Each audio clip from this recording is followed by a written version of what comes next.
Hello everyone, ఈరోజు వీడియోలో అటుకులతో హెల్దీ అండ్ టేస్టీ బ్రేక్ఫాస్ట్ని ఎలా ప్రిపేర్ చేసుకోవాలో చూపించబోతున్నాను.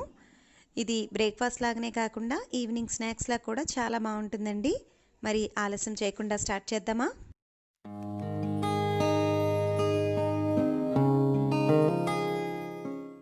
ముందుగా ఒక మిక్సింగ్ బౌల్లో 1 కప్పు అటుకుల్ని, 1/4 కప్పు వరకు బొంబాయి రవ్వని తీసుకోవాలి. అటుకుల్లో ఉండే డస్ట్ అంతటిని కూడా క్లీన్ చేసుకోవడం కోసం అటుకుల్ని ఒక 2-3 సార్లు వాటర్తో ఈ విధంగా వాష్ చేసుకుని అందులోనే రవ్వను కూడా యాడ్ చేసుకుని 1 కప్పు పెరుగును కూడా వేసుకోవాలి. దీనిలోనికి ఒక 1/2 కప్పు వరకు వాటర్ని కూడా వేసుకుని ఒకసారి బాగా అంతా కలిసేలాగా మిక్స్ చేసుకుని ఒక 10 నిమిషాల పాటు మూత పెట్టుకుని పక్కన పెట్టుకోవాలి.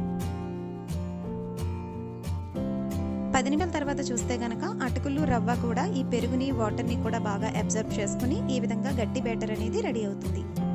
ఈ బ్యాటర్ని ఒకసారి బాగా మిక్స్ చేసుకోవాలి. మీకు గట్టిగా అనిపిస్తే గనక కొంచెం వాటర్ని యాడ్ చేసుకుని ఒకసారి బాగా కలుపుకున్న తర్వాత సన్నగా కట్ చేసుకున్న 1 కప్పు ఉల్లిపాయ ముక్కలను, సన్నగా కట్ చేసుకున్న క్యారెట్ని, పచ్చిమిరపకాయలు, చిన్న అల్లం ముక్కని, 1 టీ స్పూన్ వరకు జీలకర్ర, సన్నగా తురుము పెట్టుకున్న కొత్తిమీరను కూడా యాడ్ చేసుకోవాలి. దీంతో పాటుగా రుచికి సరిపడా సాల్ట్ని కూడా వేసుకోవాలి. వీటన్నిటినీ కూడా ఒకసారి బాగా మిక్స్ చేసుకోవాలి. వీడియోలో చూపిస్తున్న విధంగా ఇలా మనం ఉండ కడితే వడలు చేసుకునే కన్సిస్టెన్సీలో ఈ పిండి ముద్ద ఉంటే సరిపోతుందండి. ఒకవేళ మీకు వాటర్ ఎక్కువైనా కూడా ప్రాబ్లం లేదు. దాంట్లో ఒక 2 టీ స్పూన్స్ వరకు బియ్య పిండిని యాడ్ చేసుకుంటే సరిపోతుంది. ఒక కడాయిలో 2 టీ స్పూన్స్ ఆయిల్ని తీసుకుని ఆయిల్ కొంచెం వేడెక్కిన తర్వాత మనం ముందుగా ప్రిపేర్ చేసుకున్న అటుకుల బ్యాటర్ని ఈ విధంగా ఆయిల్లో వేసుకుని స్ప్రెడ్ చేసుకోవాలండి. మరీ పల్చగా కాకుండా మరీ తిక్కగా కాకుండా ఇక్కడ చూపిస్తున్న విధంగా ఈ విధంగా స్ప్రెడ్ చేసుకోవాలి. మనకి కడాయిలో ఎన్ని పడితే అన్ని ఈ విధంగా స్ప్రెడ్ చేసుకుని మీడియం ఫ్లేమ్లో వీటిని ఎర్రగా కాల్చుకోవాలి. ఒక 2 నుంచి 3 నిమిషాల పాటు ఒకవైపు బాగా ఎర్రగా కాలిన తర్వాత మరొక వైపు వీటిని టర్న్ చేసుకుని మరొక 2-3 నిమిషాల పాటు మీడియం ఫ్లేమ్లో ఎర్రగా కాల్చుకోవాలి.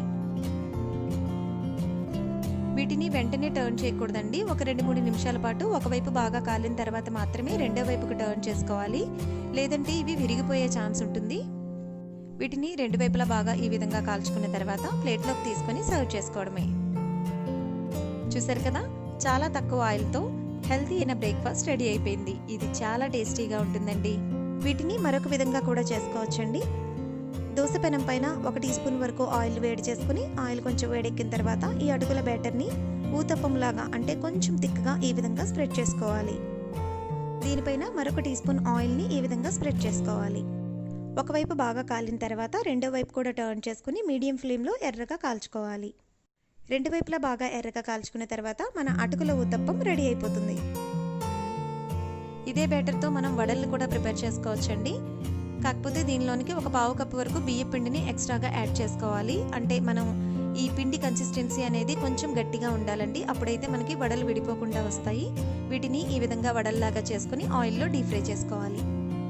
ఈ విధంగా గోల్డెన్ బ్రౌన్ కలర్ వచ్చేంత వరకు ఫ్రై చేసుకుని ప్లేట్లోకి తీసుకొని వేడివేడిగా సర్వ్ చేస్తే చాలా బాగుంటాయండి. అంతేనండి, చాలా తక్కువ ఆయిల్తో హెల్దీ అండ్ టేస్టీ అయిన అటుకుల బ్రేక్ఫాస్ట్ రెడీ అయిపోయింది. ఇది బయట బాగా క్రిస్పీగా లోపల సాఫ్ట్గా చాలా టేస్టీగా ఉంటుందండి. ఈవినింగ్ స్నాక్ లాగా కూడా చాలా బాగుంటుంది. ఎప్పుడు తినే రెగ్యులర్ బ్రేక్ఫాస్ట్ లా కాకుండా అప్పుడప్పుడు కొంచెం వెరైటీగా కావాలనుకుంటే కనుక అటుకులతో ఈ విధంగా ప్రిపేర్ చేసుకొని తినండి. చాలా టేస్టీగా ఉంటాయి. మరి ఈ వీడియో కనుక మీకు నచ్చినట్లయితే లైక్ చేయండి, మీ ఫ్రెండ్స్తో షేర్ చేయండి, సబ్స్క్రైబ్ చేయడం మాత్రం అసలు మర్చిపోకండి. ఫర్దర్ నోటిఫికేషన్స్ వెంటనే రావడం కోసం పక్కనున్న బెల్ ఐకాన్ని ప్రెస్ చేయండి. మరిన్ని హెల్దీ అండ్ టేస్టీ రెసిపీస్తో మరొక వీడియోలో మళ్ళీ కలుసుకుందాం.